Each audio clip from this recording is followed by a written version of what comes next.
नाज़रीन किराम अस्सलामु अलैकुम वरहमतुल्लाहि वबरकातुह। आजकल सोशल मीडिया पर एक शादी जो शत्रुघ्न सिन्हा साहब की लड़की है सोनाक्षी सिन्हा, उसकी जो ज़हीर इकबाल के साथ हुई है तो वो बड़ी सुर्खियों में चल रही है। यूँ तो शादियाँ रोज़ाना न जाने कितनी हो रही हैं और कितने शादीशुदा हज़रात तलाक़ भी हो रही हैं, तलाक़ हो जा रही हैं और कितने दुनिया से चले जा रहे हैं। एक सिलसिला है, चल रहा है मामला, निकाह का भी, तलाक़ों का भी, दुनिया में आने का भी, जाने का भी, किसी को किससे क्या मतलब।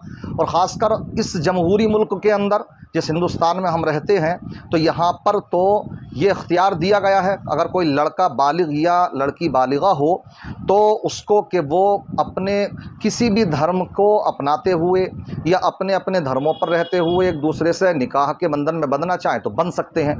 तो इस मुल्क के कानून के एतबार से, संविधान के एतबार से तो ये इख्तियार हासिल है, जो भी बालिग लड़के और लड़कियां हैं कि वो जैसे चाहे ज़िंदगी गुजार सकते हैं, किसी धर्म को माने ना माने, किसी भी एतबार से वो रह सकते हैं। लेकिन हमारी कुछ ज़िम्मेदारी बनती है कि हमारे बहुत से मुसलमान भाई बहन जो इस तशवीश के शिकार हैं कि आखिर ये क्या शादियां हो जाती हैं इस तरह से, तो हम उनको पैगाम देना चाहते हैं। पैगाम ये देना चाहते हैं कि देखिए, इस तरह की शादियां नहीं हो सकती। अगर कोई मुसलमान लड़का किसी गैर मुस्लिमा लड़की से करे या कोई गैर मुस्लिम लड़की से करे तो ये शादी नहीं होती, हराम है इस तरह से उनका रहना। अगरचे वो ये कहें, दावे करें कि हमारा तो निकाह हो चुका है, तो इस तरह से नहीं रह सकते हैं और ना ये निकाह हो सकता। कुरान फरमाता वला तनकिहुल मुशरिकाति हत्ता युमिन, और तुम मुशरिका औरतों से निकाह ना करो यहाँ तक कि वो ईमान ले आए। तो ईमान का होना शर्त अव्वल है। जब निकाह मुनाकिद हो तो दो मुसलमान के ही दरमियान हो सकता है। मैं तो ये कहता हूँ निकाह हुआ या नहीं हुआ ये तो मैटर बहुत बड़ी बात है, निकाह हो ही नहीं सकता जब ईमान वाले नहीं हैं। हमारा मजहब इस्लाम तो इस बात को कहता है कि अगर दो शादीशुदा लोग हों, अगर उनमें से कोई एक मुर्तद हो जाए, कोई कलमा कुफरिया बक दे, तो वहां पर कलमा कुफरिया बकने की बुनियाद पर वो ईमान से खारिज। और जब एक भी मियाँ बीबी में से कोई ईमान से खारिज हो जाए तो उस सूरत में फिर वो निकाह ही नहीं रहता। होना तो बहुत बड़ी बात है कि एक मुस्लिम हो और एक गैर मुस्लिम हो, इनका निकाह हुआ या नहीं हुआ। हमारा मजहब इस्लाम में तो ये मसला है कि अगर दो मुसलमान हों, लड़का लड़की दोनों, और अगर कोई उनमें से एक भी मुर्तद हो जाए, काफिर हो जाए, मुशरिक हो जाए, कोई कलमा कुफरिया बोल दे, तो उस सूरत में ईमान से खारिज, तो वो जो निकाह था वो निकाह ख़त्म हो जाता। उनके ऊपर ज़रूरी है तजदीद निकाह करना, तजदीद बैअत करना, यानी नया निकाह करना दोबारा।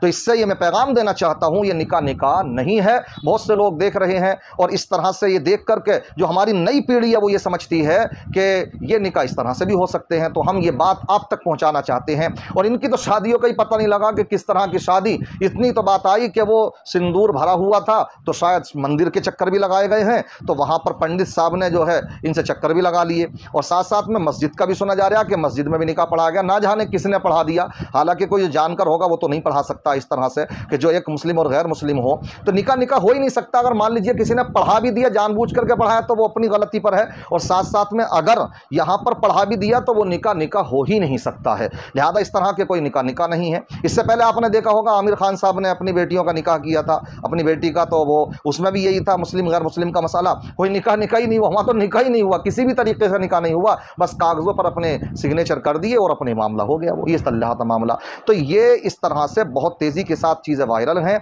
बहुत से लोग सोचते हैं कि साहब वो इस्लाम की बहुत सी बातों को पसंद करती हैं मोहतरमा, या कोई लड़का हो गैर मुस्लिम तो वो बहुत सी बातों को पसंद करता है, इसलिए किसी के दिल के अंदर एक भी ईमान की बात पाई जाए तो वो ईमान वाला है। मैं कहूँगा नहीं, ये किसने सबक पढ़ा दिया? एक बात पाली जाए किसी के अंदर तो वो ईमान वाला नहीं। ईमान नाम है उसका कि मा जा बिहिन नबी सल्लल्लाहु अलैहि वसल्लम, जिस चीज़ को प्यारे आका सल्लल्लाहु अलैहि वसल्लम लेकर के आए उसकी हर बात पर ईमान लाना। आका जो भी चीज़ें लेकर के आए हैं, यानी कुरान और हदीस में जो भी अहकाम शरइया है, सबकी बजा आवरी करने के बाद ही ईमान वाला हो सकता है। लेकिन अगर एक का भी इनकार कर दिया तो वो ईमान से निकल जाएगा।